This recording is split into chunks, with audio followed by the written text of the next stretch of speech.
cómo estas consideraciones sobre la enseñanza cristológica de los tres oficios de Cristo, profeta, sacerdote y rey, tiene algo que ver en el ministerio que ustedes desempeñan, el triple oficio del ministro de música. Por supuesto que todos estamos convencidos de la doctrina reformada del sacerdocio universal de todos los creyentes. Es decir, no tenemos dudas acerca de que cada creyente en Jesucristo ha sido llamado a desempeñarse como un verdadero embajador en el nombre de Cristo en el mundo en el cual se desenvuelve.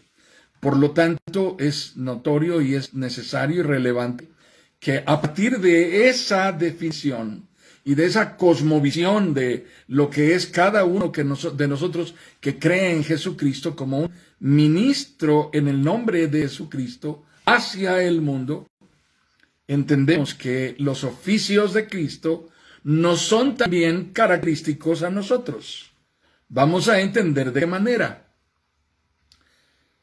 Así que el ministro de música es fundamentalmente, y no quiero entrar en una polémica sobre las asignaturas y la delegación de autoridades, pero es necesario mencionarlo. El ministro de música es fundamentalmente un servidor al cual no se le ha dado un carácter de ordenación.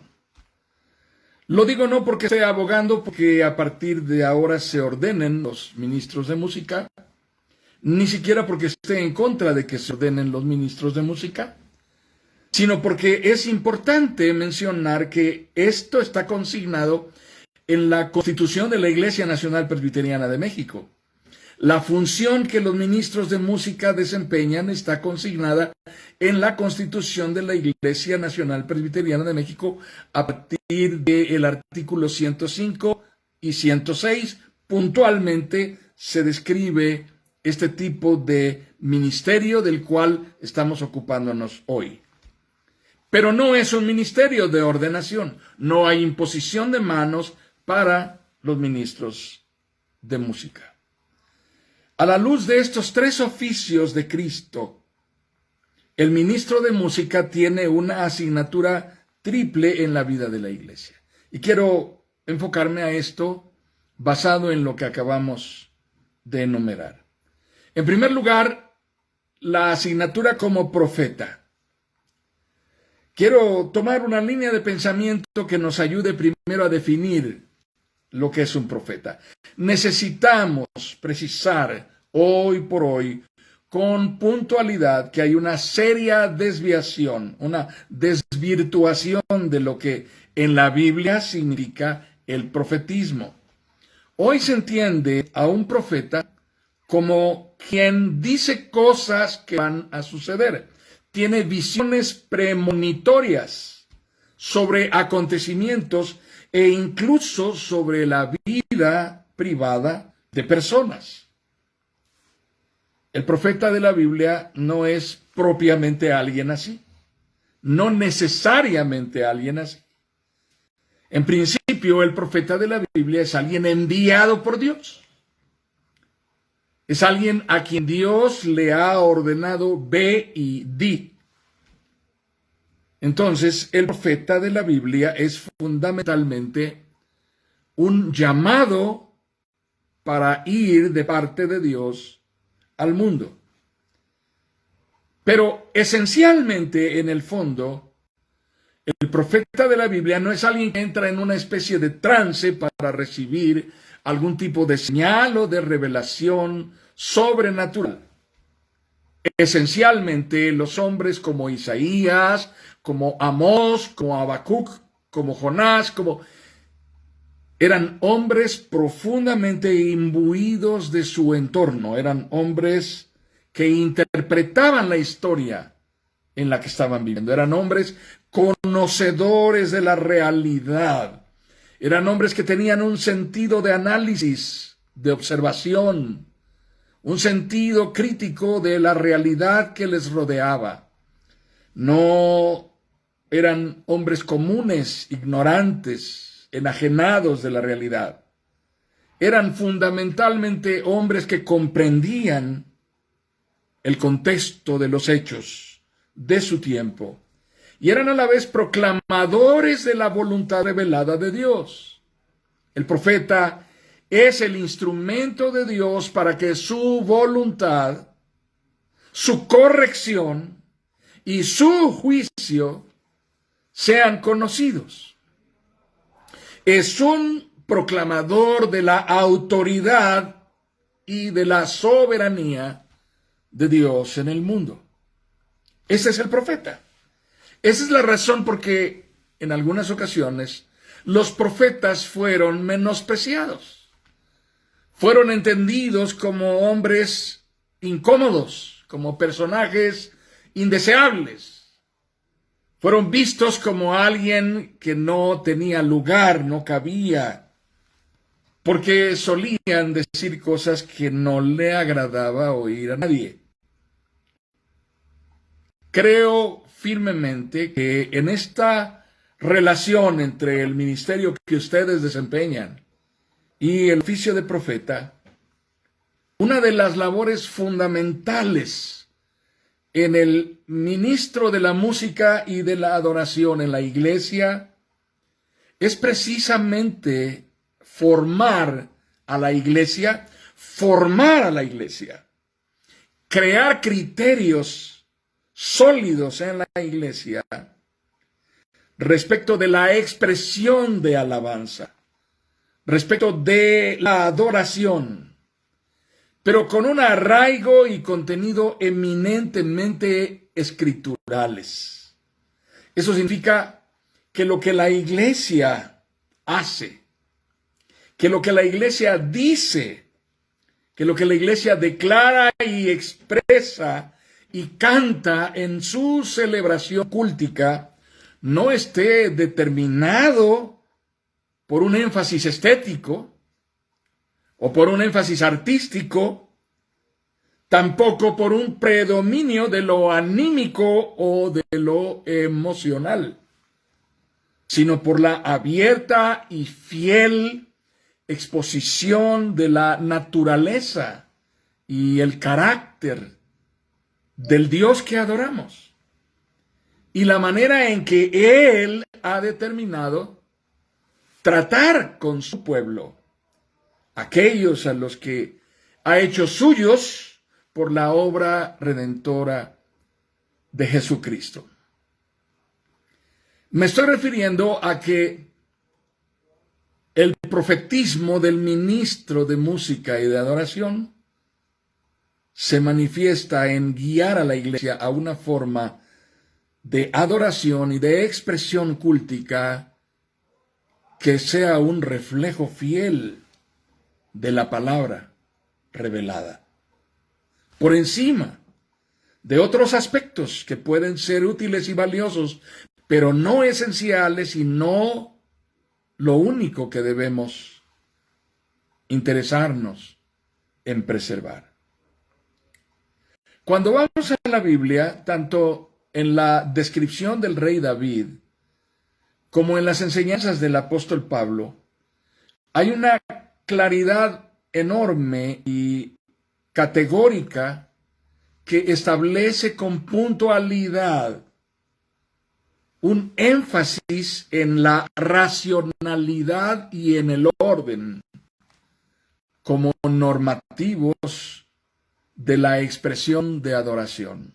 Es decir, no se espera que la iglesia solo adore, sino que la expectativa que la palabra nos marca en lo que expresa David en su adoración y en lo que describe en la manera de adorar y en lo que el apóstol Pablo instruye a la iglesia, deben prevalecer el sentido de la razón, el entendimiento y el orden.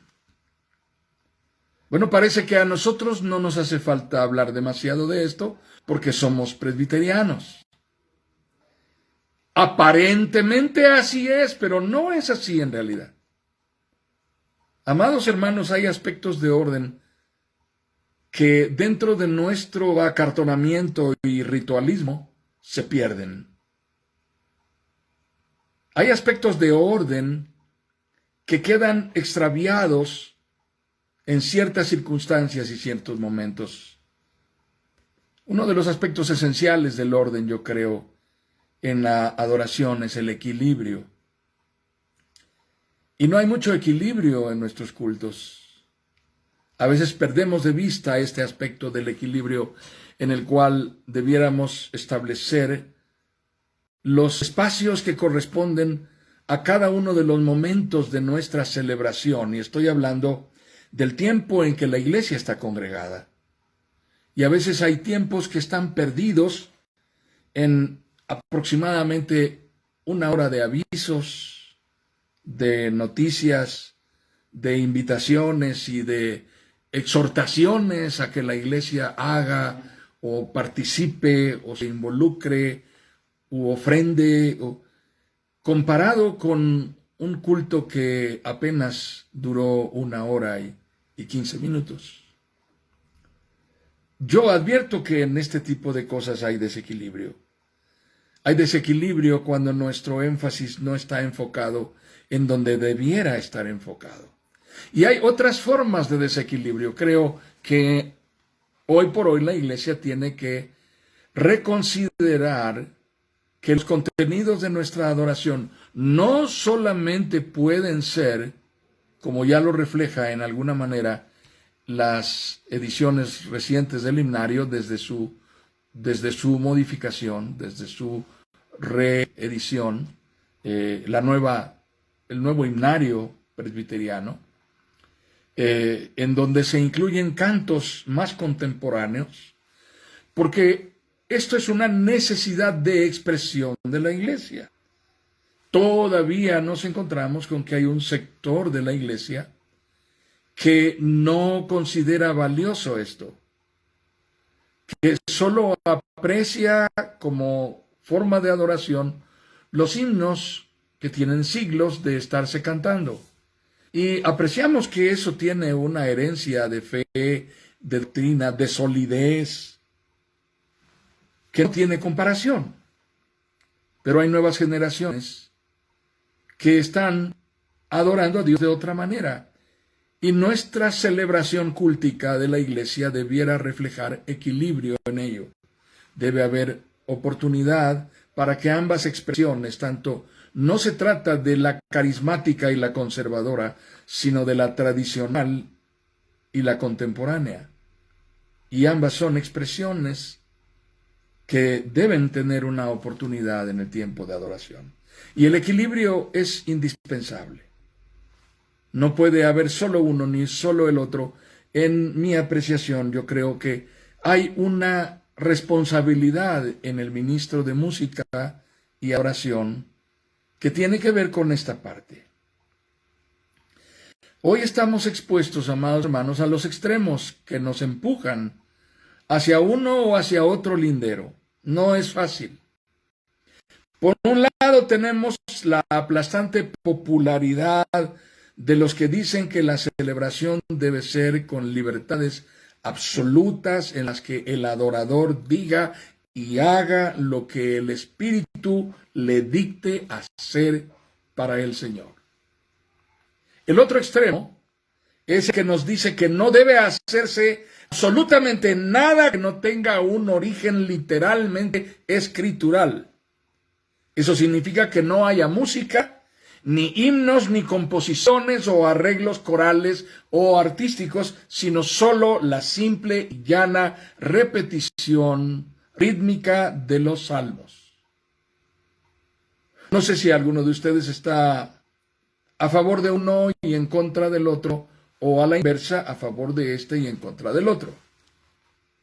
Personalmente, como pastor, los aprecio como extremos. Pero ni uno ni otro extremo reflejan la realidad que vivimos como iglesia. Ni uno ni otro extremo son una expresión genuina de la forma en que nuestra iglesia adora. Es cierto, tenemos congregaciones con una personalidad un poco más abierta en cuanto a la alabanza contemporánea y otras congregaciones o iglesias mucho más conservadoras que tienen una preferencia por el canto congregacional de carácter histórico, tradicional.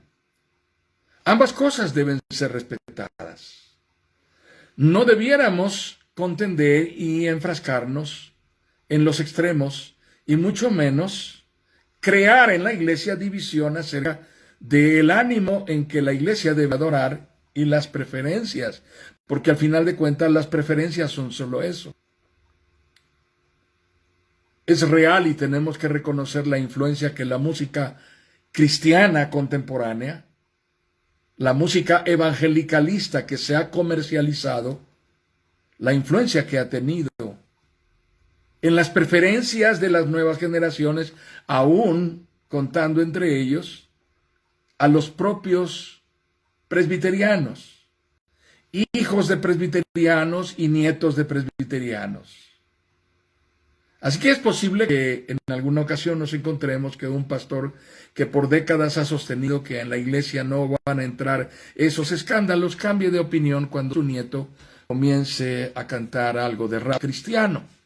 Y entonces decida que quizás sería bueno comenzar a explorar con tal de que su nieto no se vaya de la iglesia. Por supuesto que no es la manera de tomar decisiones acerca de esto.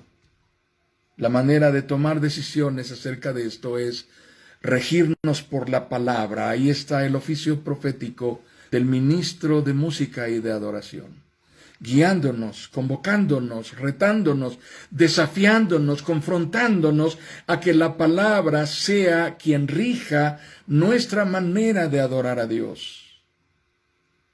Y la palabra siempre nos convocará a la unidad, nos convocará a la armonía, nos convocará a la paz, a lo que edifica, a lo que construye, a lo que consolida, a lo que contribuye a que el cuerpo de Cristo sea cada vez más sólido, que nuestro testimonio sea más impactante para el mundo que nos rodea. En una de las cosas en las que advierto más desequilibrio, y no quiero que lo tomen como una crítica, pero en este proceso de pandemia en el que nos encontramos, quiero comentarles lo que he podido observar.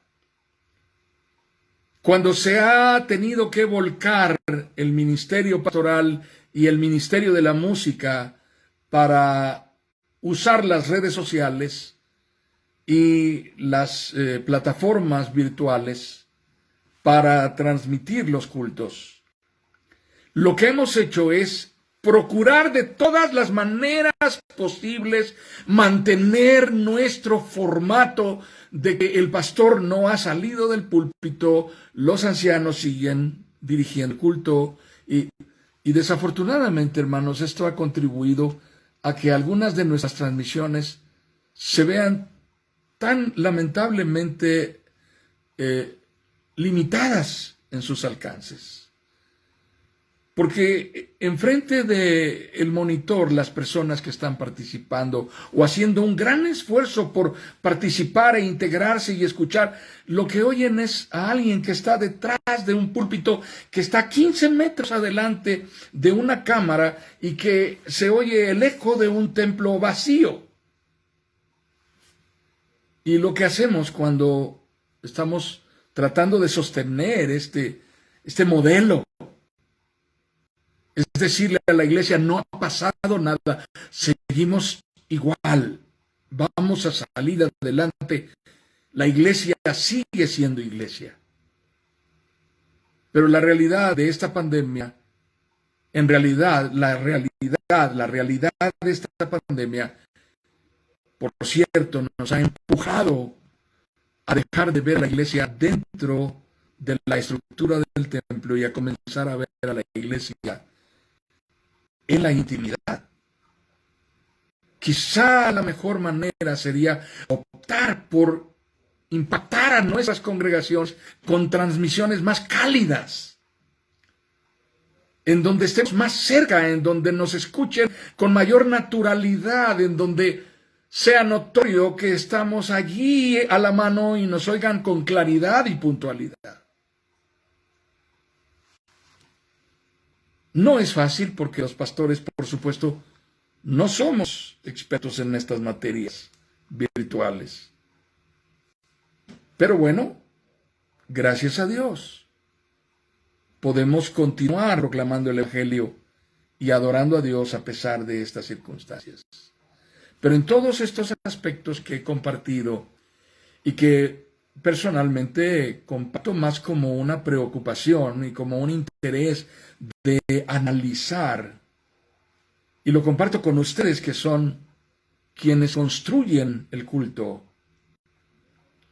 la responsabilidad profética está allí puntualmente remarcada con un interés por volver a la palabra, con un énfasis por retornar a las Escrituras. Quiero pasar al otro oficio, que es el de sacerdote. Esto es un asunto muy valioso que lo estemos analizando. La asignación dada por Dios al sacerdote era la de un mediador. El sacerdote era uno que estaba entre Dios y los hombres. Su responsabilidad era velar porque se mantuviera vivo y vigoroso el vínculo entre Dios y su pueblo. Era entonces esto lo que hacía al ofrecer el sacrificio y al velar con tan estricto y riguroso legalismo como el descrito en el Levítico y en el Pentateuco, la vida ritual, según se describe en la palabra. Pero cuando pasamos al Nuevo Testamento, a Cristo se le describe como el sumo sacerdote por excelencia, el que ha consumado el oficio en propiciación por nuestros pecados, una sola vez y para siempre. Y lo hará de esta manera porque la ofrenda presentada en sacrificio sobre el altar no es el cordero común de siempre, sino es Él mismo, el Cordero de Dios que quita el pecado del mundo. El ministro de música y adoración no es solo un músico ejecutante, o un director coral, o un maestro de ceremonias, o un organizador litúrgico con reconocidas habilidades artísticas o destacadas virtudes y talentos profesionales en la iglesia.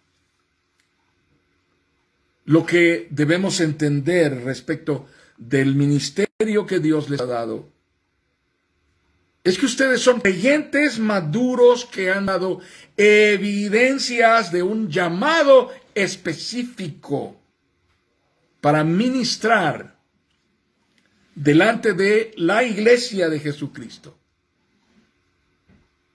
Es el ministro de música y de adoración que ha sido designado para presidir y conducir a la iglesia en el acto de ofrecer y presentar el culto racional del que habla el apóstol Pablo en Romanos 12. Así que, hermanos, os ruego por las misericordias de Dios que presentéis vuestros cuerpos en sacrificio vivo, santo, agradable a Dios, que es vuestro culto racional. No os conforméis a este siglo, sino transformaos por medio de la renovación de vuestro entendimiento, para que comprobéis cuál sea la buena voluntad de Dios, agradable y perfecta. Es entonces bajo la conducción del ministro de música y adoración que la iglesia entra en el lugar santísimo del cual fue rasgado el velo al morir Cristo en la cruz. Hermanos, esto determina los alcances de lo que el ministro de música o adoración hace. No es cosa menor, ni mucho menos insignificante. Existe una tendencia muy de moda orientada a resaltar la función del director de alabanza. Junto a ese se le dan otros nombres como levita, salmista, etc., como si todavía existieran las órdenes sacerdotales del Levítico y los destinos o designaciones tribales del Antiguo Testamento que desaparecieron, incluso desde antes del cautiverio en Babilonia. Sin embargo, el que ministra a Dios delante de su pueblo para conducirlo en la adoración es un instrumento con una asignatura sacerdotal que tiene como principal objetivo el concebir, ordenar, preparar y conducir la celebración pública de adoración, que es hoy por hoy, noten esto, amados hermanos, es hoy por hoy el momento más significativo, el momento más relevante, el momento más trascendente que está viviendo la iglesia. Más aún, cuando es lo único que estamos pudiendo hacer por las limitaciones impuestas por la pandemia. Por décadas he podido escuchar un menosprecio creciente por el encierro de la iglesia en las actividades intramuros. Me refiero a dentro de las 4 paredes del templo.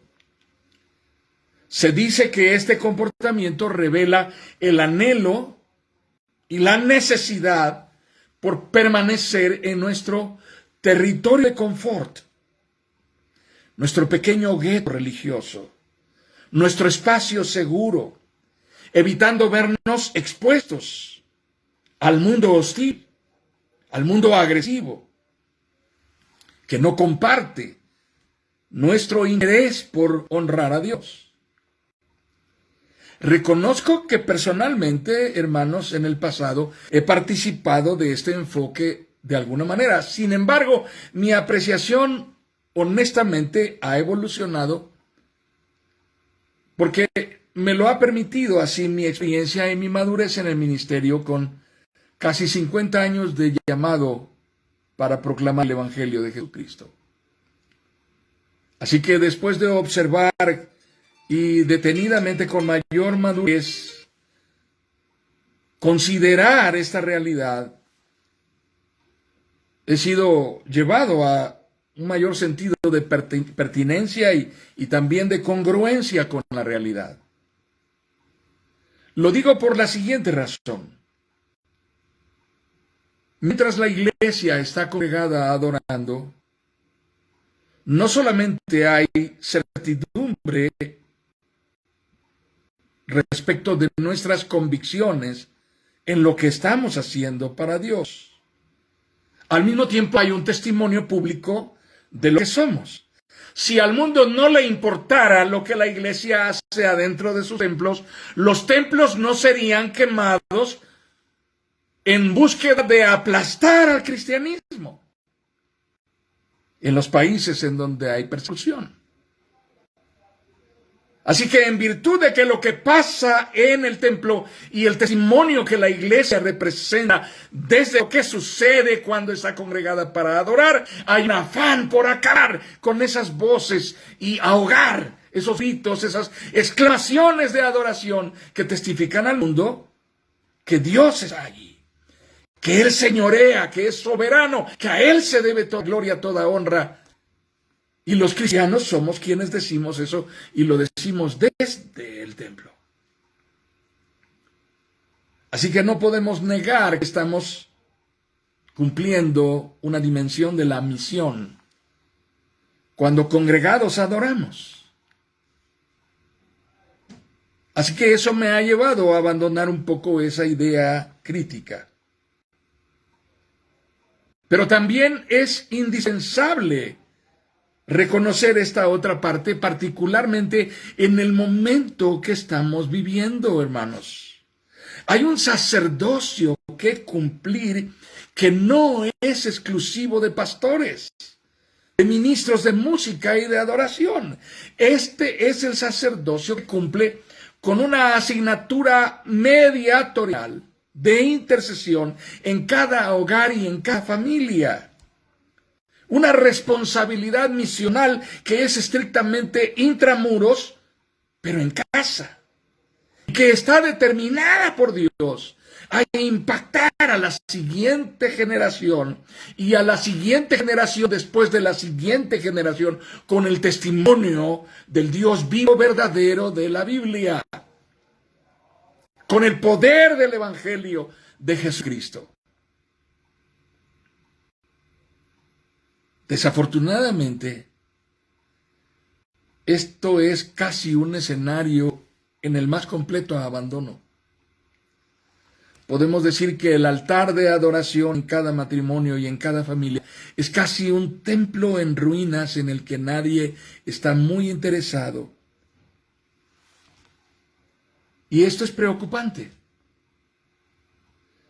En Éxodo capítulo 33 se nos narra una historia de la que lo más impactante que podemos leer es ese encuentro con Dios que Moisés tiene mientras está metido a la fuerza en la rendija que encontró en una roca a fin de ver pasar a Dios sin mirarlo y no ser destruido por la gloria de Dios.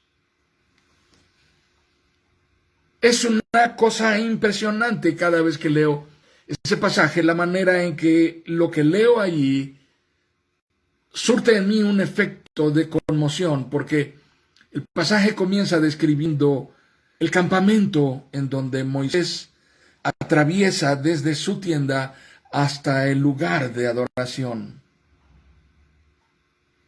Y mientras él camina, los jefes de cada familia están a puerta de su tienda cada uno, observando a Moisés ir al santuario. Y permanecen allí mientras Moisés está allí. Y la palabra de Dios dice que el Señor hablaba con Moisés como habla cualquiera con su compañero.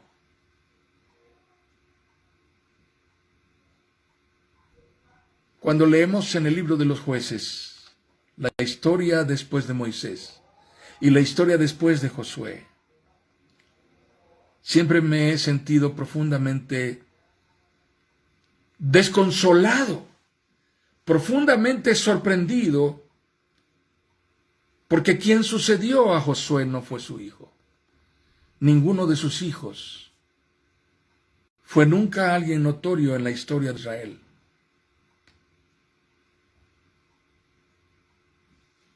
Y me pregunto qué está pasando con las siguientes generaciones.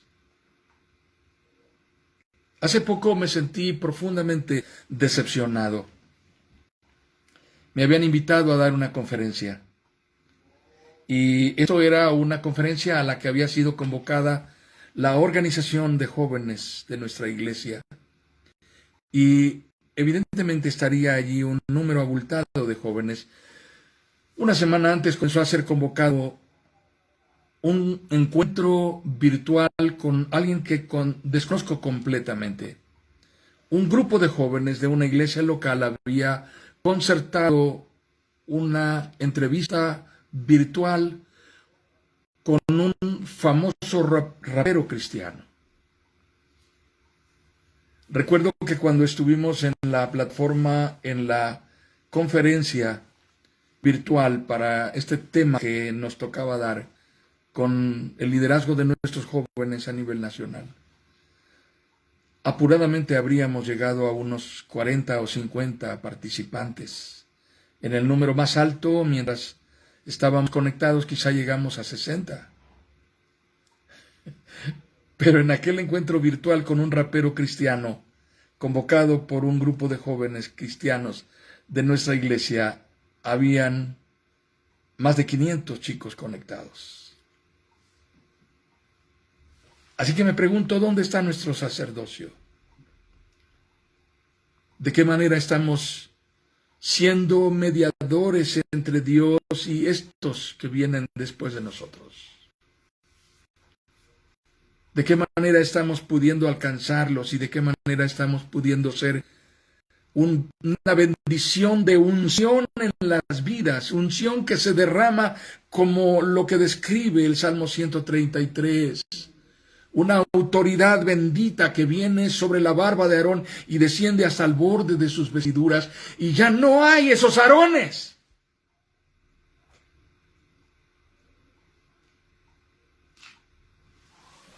Y esto es doloroso, es penoso. Esto es un llamado para nosotros los pastores ordenados y para los ministros de música y adoración, aún sin ordenación, porque no se necesita ordenación para declarar al mundo que hay un solo Dios vivo y verdadero, que solo a Él se debe toda gloria y honra y alabanza, y que solo Jesucristo salva.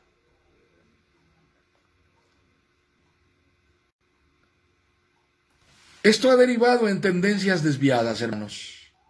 Otras costumbres completamente pervertidas, como pueden ser el estrellismo, el culto o la exaltación a la personalidad, o, no sé, corrientes de moda. Han comenzado a invadirnos, han comenzado a penetrarnos, han comenzado a filtrarse.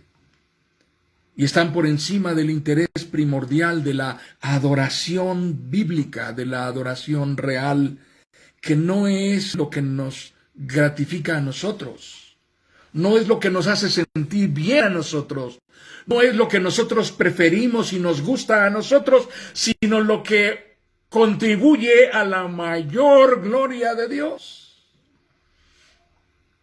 Lo que expresa con mayor fidelidad, integridad, pureza, puntualidad y categoría que Dios es soberano y que solo Él merece ser honrado. Que su iglesia se congrega y se postra para declararle Señor absoluto y soberano sobre la tierra y sobre el universo. Lo que hemos visto es que corrientes como estas han derivado en la mercantilización de los elementos del culto, la pérdida del sentido de lo sagrado. Hemos dejado de ver la virtud de la solemnidad. Hemos perdido el sentido de la reverencia, que eran una escuela históricamente sustentada, expresada en el arrobamiento, fundado en una imponente percepción de la majestad de Dios. La arquitectura de los templos estaba diseñada para que quien entrara allí se sintiera en el instante insignificante, porque aquello era un intento por reflejar la majestad de Dios.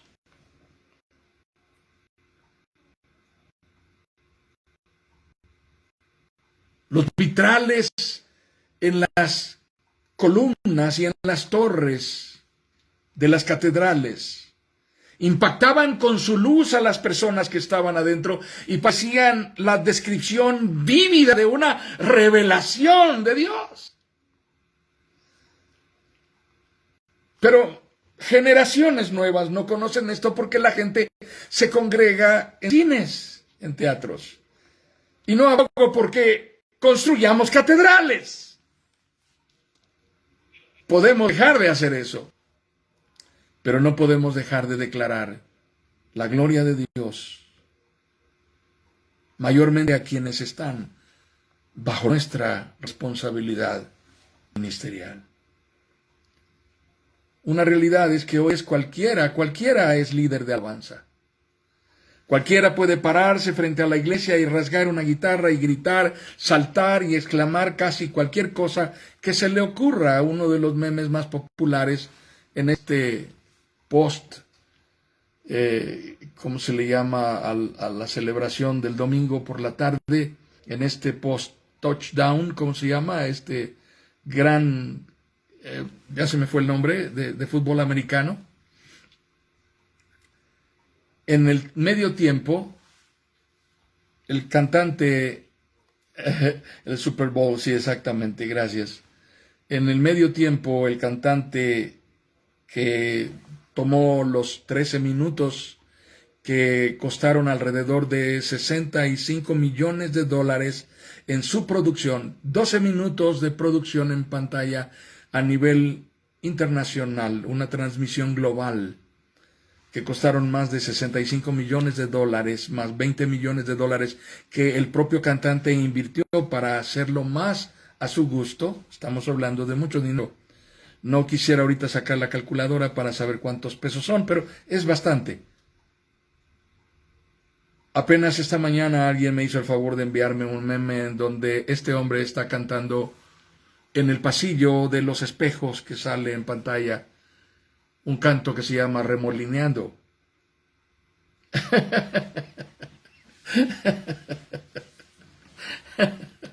Encaja tan perfectamente la coreografía con la música que no pude menos que reír un rato después de verlo y me resistí a la tentación de compartirlo.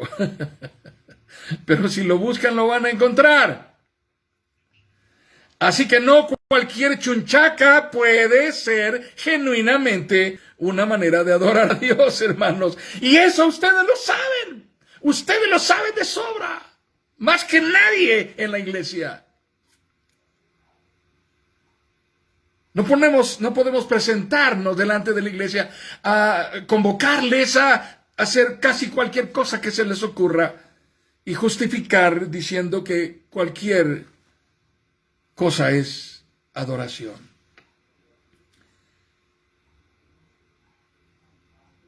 El ministro de música y adoración tiene una tremenda responsabilidad. Y su responsabilidad no está en llevar a la iglesia a la estridencia, movida, influenciada por los fluidos emanados de una pituitaria estimulada o reaccionando a las descargas que recibe de un hipotálamo hiperestimulado y al borde de alguna especie de convulsión semiorgásmica, y lo digo así porque estamos en privado, sé que de aquí no va a salir. Y eso es lo que considero que para algunas celebraciones que se denominan cristianas es el logro máximo. Que todos salgan vibrando de energía, aunque sea de poca duración. El ministro de música o adoración está en medio del pueblo de Dios para hacerle saber que este es el tiempo del encuentro con el soberano Dios, Señor de la creación, delante de quien somos tan solo simples mortales. Cumplirá con su ministerio y lo hará eficazmente, sabiéndose un instrumento puesto por Dios para ministrar a Dios delante de su iglesia, mientras nos introduce a la experiencia de adorar y reconocernos en ese acto, como elegidos y distinguidos de en medio de los mortales, desde antes de la fundación del mundo, para honrarle y glorificarle, no como extraños, sino como hijos amados y entrañablemente adoptados mediante la redención en Cristo Jesús, el Rey de Reyes y Señor de señores. Y aún falta uno de los oficios. No sé si están dispuestos a que terminemos ahora o continuemos en otra ocasión. Pero el oficio de rey. La historia de nuestra redención no está íntimamente vinculada solo y exclusivamente a los episodios de la historia sagrada desde los orígenes, o en la elección de Abraham como padre de la fe, durante la peregrinación de Israel por el desierto. No lo está solo asociada con los relatos de los evangelios o con las vigorosas historias de la expansión del evangelio que nos narra el libro de los Hechos. Está anclada sólidamente en la verdad del evangelio de la cruz, en la obra redentora consumada por Jesucristo en el Gólgota, en el poder de su resurrección y en su proclamación al mundo como Salvador y como Señor exaltado y digno de toda honra. Sin embargo, amados hermanos, al igual que Abraham en el lugar del holocausto de Isaac, su primogénito, al igual que Jacob en el arroyo de Jaboc, en su encuentro con el ángel de Dios, en donde resultó lesionado para el resto de su vida, o al igual que José, desnudo, vulnerable, golpeado en el fondo de un pozo, arrojado por sus propios hermanos, o al igual que Moisés, teniendo delante el mar Rojo y junto a él a un pueblo lleno de incertidumbres y detrás el rugir de la caballería del ejército egipcio. O al igual que Elías, escondido en el medio de un desierto, temeroso y deprimido en una cueva. Todos hemos estamos viviendo y aún viviremos realidades intimidantes, procesos tormentosos y complicados. Enfrentaremos a adversidades terribles e hirientes. Así que se trata de discernir que el ministro de música o adoración es finalmente un creyente común con un llamado divino para una asignatura superior en la vida de la iglesia. No es en ninguna forma un ser ajeno a estas realidades.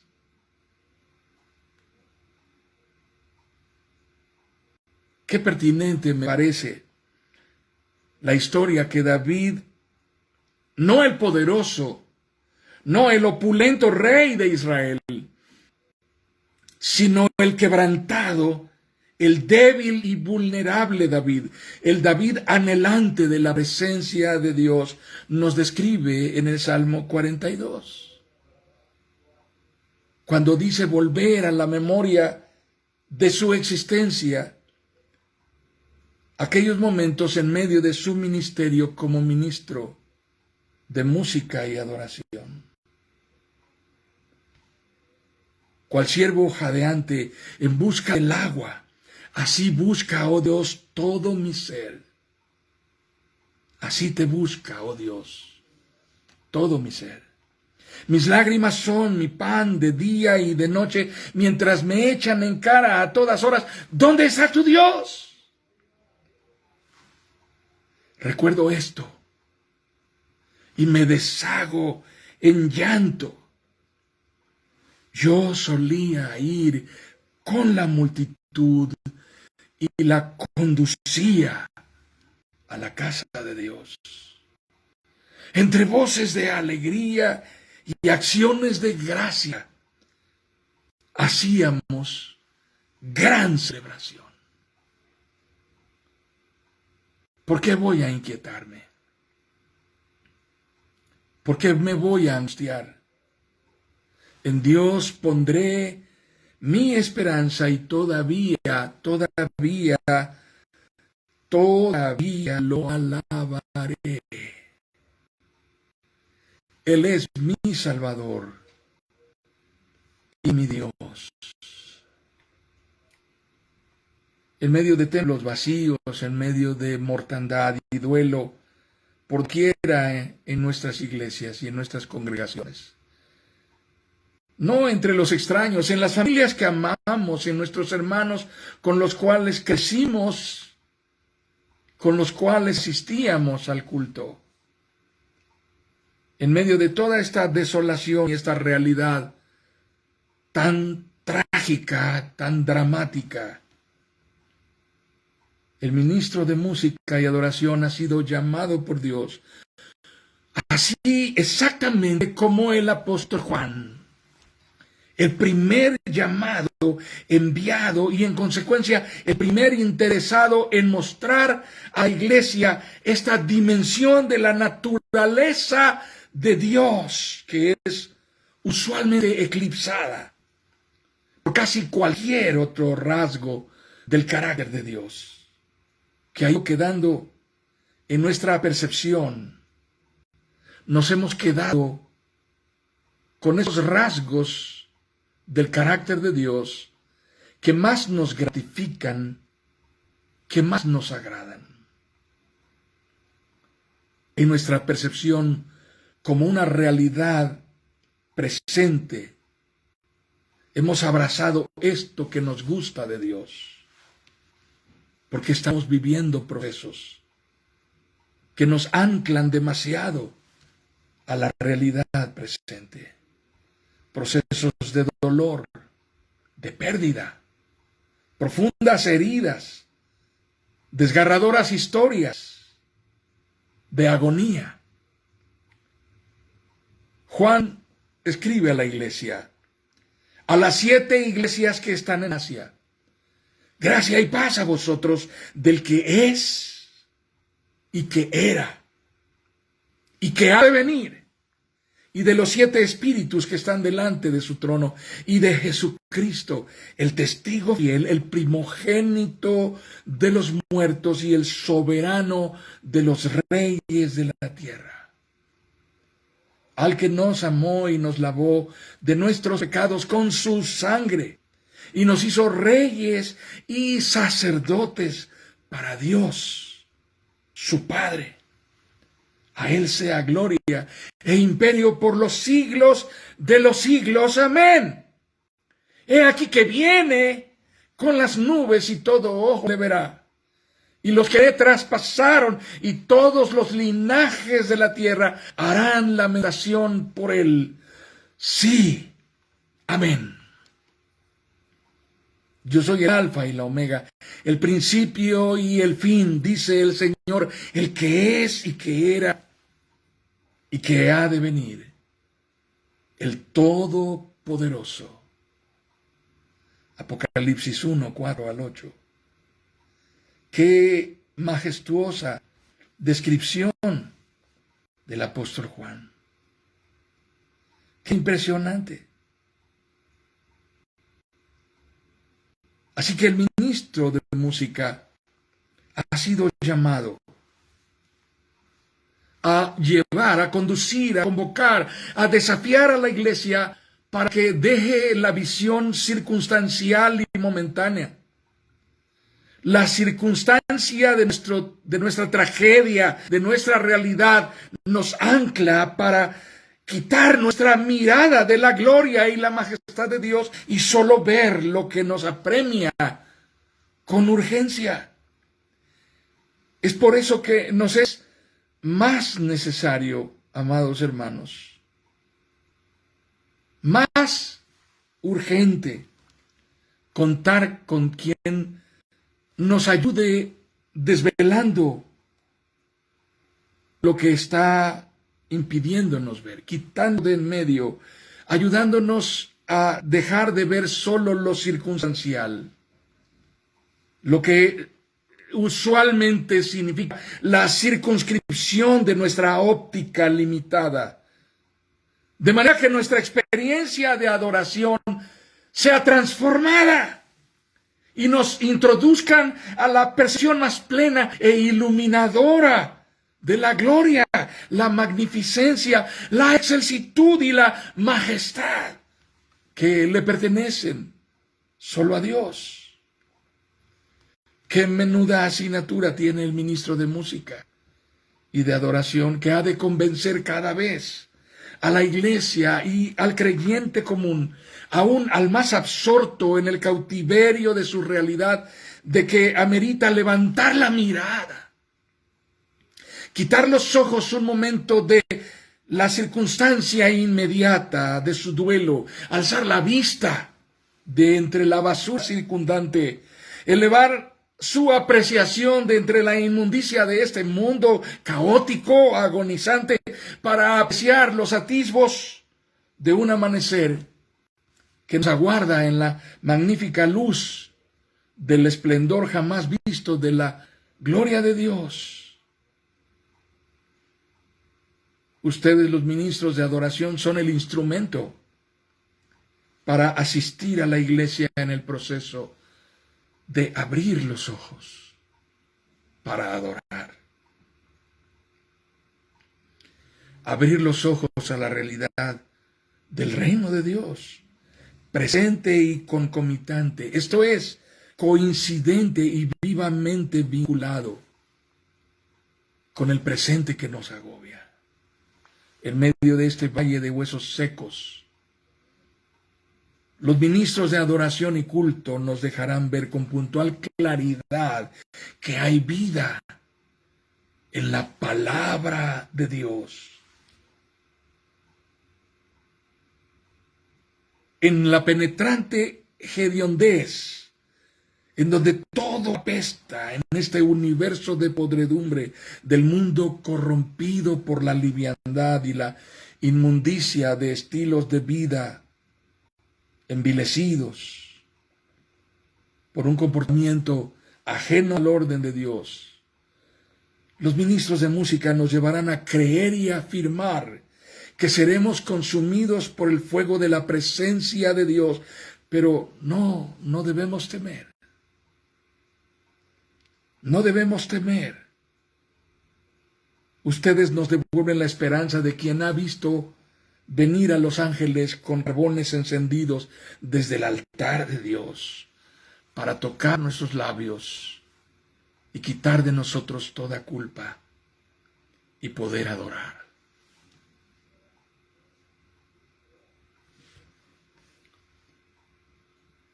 Esto es un asunto harto significativo. No es una tarea menor. No es una asignatura ligera. Comparto con ustedes esta historia. Ustedes la conocen. En 1740, un músico en ruina, sin dinero, sin crédito, enfermo de apoplejía, un mal neurológico que conlleva inmovilidad parcial de algunas partes del cuerpo, usualmente la mitad del cuerpo, pérdida parcial de la función cerebral.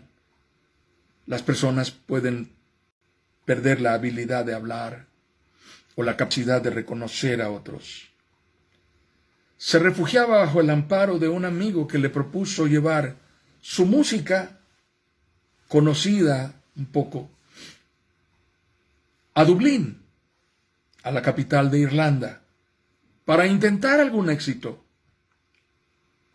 Esto sucedió en 1740. Estando allí y durante esa etapa, deprimido, se refugió en sus viejas composiciones y determinó tomar algunos de los mejores fragmentos para construir una obra monumental que expresara la más gloriosa historia jamás contada. En ese proceso encontró fortaleza y vigor suficientes para continuar viviendo, continuar componiendo. La obra en proceso le tomó solo 24 días y fue compuesta como la más excelsa narrativa completa de la historia, desde el origen de la creación hasta la consumación de la final exaltación de la redención cumplida por Dios a través de su Hijo Jesucristo. La obra fue estrenada el 13 de abril de 1742 en el Great Music Hall de Dublín. Los biógrafos del compositor afirman que el fragmento de esta obra que más esperanza y sanidad trajo a vida del autor fue el conocido como Comfort ye my people, consolaos mi pueblo. Tomado de Isaías 41. Leo para ustedes. Consolaos. Consolaos, pueblo mío, dice vuestro Dios. Hablad al corazón de Jerusalén, decidle a voces que su tiempo es ya cumplido, que su pecado es perdonado, que doble ha recibido de la mano del Señor por todos sus pecados. Voz que clama en el desierto, preparad camino al Señor, enderezad calzada en la soledad a nuestro Dios. Todo valle sea alzado, y bájese todo monte y collado, y lo torcido se enderece, y lo áspero se allane, y se manifestará la gloria del Señor, y toda carne juntamente la verá, porque la boca del Señor ha hablado. La monumental obra se llama El Mesías. El autor es Jorge Federico Händel. Y fue escuchada en Londres por primera vez el día 27 de marzo de 1743, 3 años después de su composición. Se presentó en el Covent Garden de Londres en presencia del rey Jorge II. El rey conocía a Jorge Federico Händel porque tiempo atrás le había encargado algunas piezas. Cuando llegó el momento sublime de la obra en medio del aleluya, de la coronación de Cristo como Rey de Reyes y Señor de Señores, sorprendente y espontáneamente, el rey Jorge II se puso de pie. Y al verlo, la audiencia completa lo hizo en tanto que retumbaban los timbales y las trompetas, con el armonioso estruendo de ese conmovedor canto de exaltación.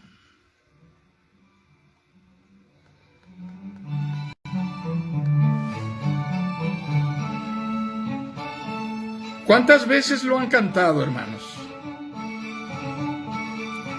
Estoy casi seguro que lo saben de memoria y si quisieran ahora mismo montarlo lo podrían hacer. Quizá es el estereotipo de la obra coral que más veces se ha escuchado y la expresión que con mayor frecuencia se usa en nuestras celebraciones para declarar la grandeza de Dios. Cada domingo acude a la celebración del culto una iglesia fatigada, agobiada, una grey anhelante de frescura y vigor, un rebaño débil, sediento de renovado aliento y fortaleza. Allí delante está un instrumento que puede allanar el camino y aparejar las veredas, abonar la tierra y aderezar los ánimos más decaídos para conducirlos a la misma presencia de Dios en un profundo sentir de reverente gozo y espontánea solemnidad, que busque ardientemente rendirse en adoración. comúnmente lo llamamos ministro de música.